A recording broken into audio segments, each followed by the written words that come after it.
1590 WFBR, Glen Burnie, Baltimore. Views expressed on the following program do not necessarily reflect those of the Way Broadcasting Corporation or the staff and management of WFBR.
Stolen Property.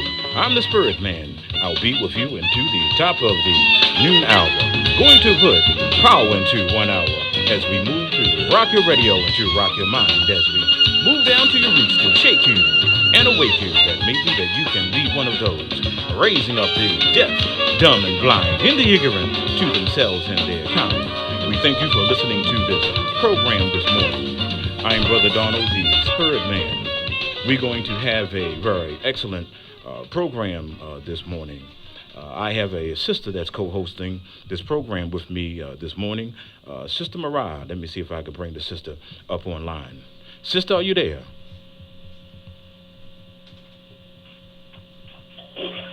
Good morning. Sister, are you there? I see you coming to the... Good morning, sister. How are you?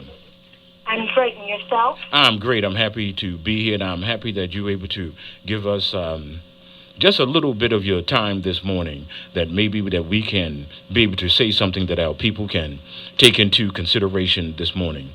Could you introduce yourself to the brothers and sisters and those who are listening to the radio this morning, my sister?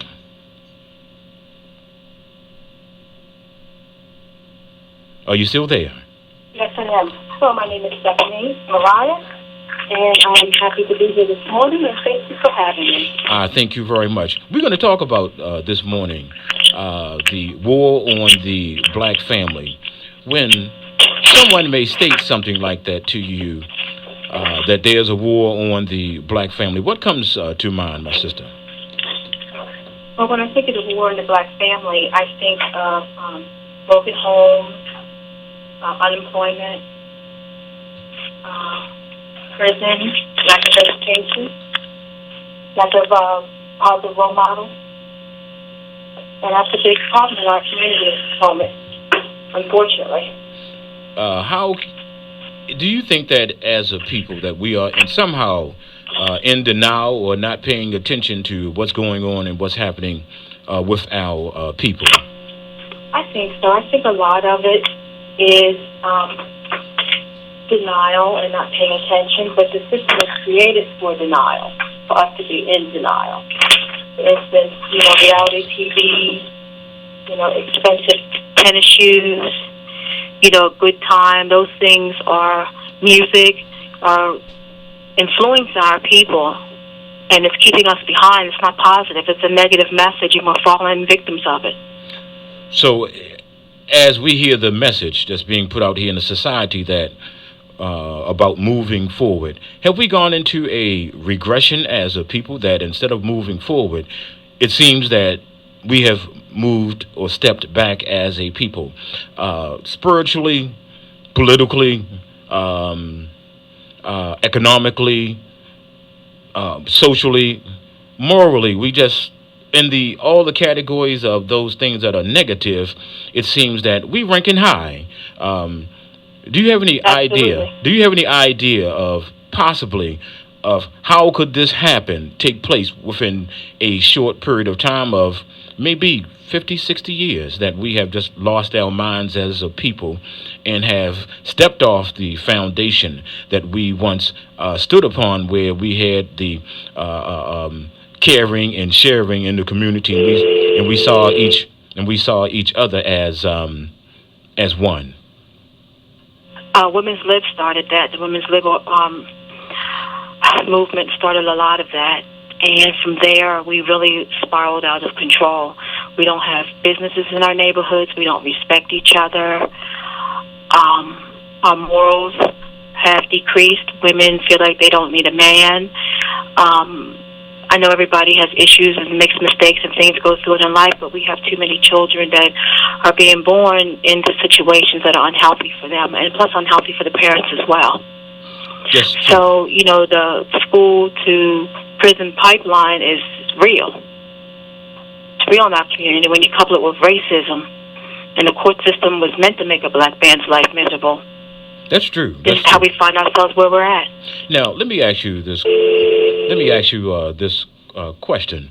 The question is that seeing that we have acknowledged that there is a school to prison pipeline, do you believe, as a woman, as a sister, I'll say as a soldier, that since we have acknowledged that this is a fact, this is a reality, why are we not doing the necessary things to be able to break that cycle, break that chain, to be able to open up and establish our own educational institutions, to educate and to socialize our children, and why we're not moving from daytime daycare?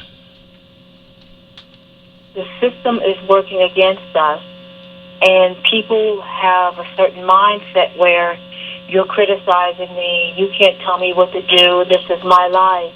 But we have to realize that our current way of doing things is not working for us. So we have to separate our ego from the problem, listen to what someone is saying, how we're running our lives, how we're running our community, and move forward. Yes, ma'am. And one of the things I was looking at as far as the role of black women, that black women can rock this world, black women can rock this planet if they rock their mind and not their behinds. And it seems that at this particular time and junction in history, we have too many of our women who happen to be also mothers that feel as though it is necessary to show their physical attributes or physical their bodies, that the main emphasis is placed upon that, opposed of the personality, the character, and the other components that make up a person. Right. So your question is again, I'm sorry. My question is that seeing that women, black women, that's who we're talking about, are the maintainers, the providers, the nurturers within that family structure. They are the key. They are the glue that keeps the society going. Right. If our women have stepped into the gutter, how can they expect black men to step up? Because if we want to get some, we going down in the gutter with them. Right. How can we come back to a foundation where at one time when we stepped from out of our homes, our parents reminded us that when you step out of that door, you just don't represent yourself, but you represent this family. Right. What happened to those kind of values that we once held as the norm within our community? Because we did have a black law in place. We did have a code of conduct in our communities in which we abided by. And it was passed on from generation to generation. Could you speak on that, my sister? I think that a lot of us are too concerned with waiting for you guys to make change, and you guys are waiting for us to make change. And people don't want to take responsibility for exactly what's going on. I just had a conversation recently with some men, and I've told them that you guys have to take responsibility for where you go, who you choose to be with, and what you choose to do. And you have to realize that when you get caught out there, that's quote unquote the price for admission. And you can't get mad because you knew that her situation was what it is. You chose to go there, and now you're caught up in the situation. So ultimately, I think that in order to fix the problem, we have to stop pointing the finger at one another, and we need to start making change with self. We can't wait for the guys, because if the ladies raise their standards, expect more, the guys will have no other choice but to fall in line.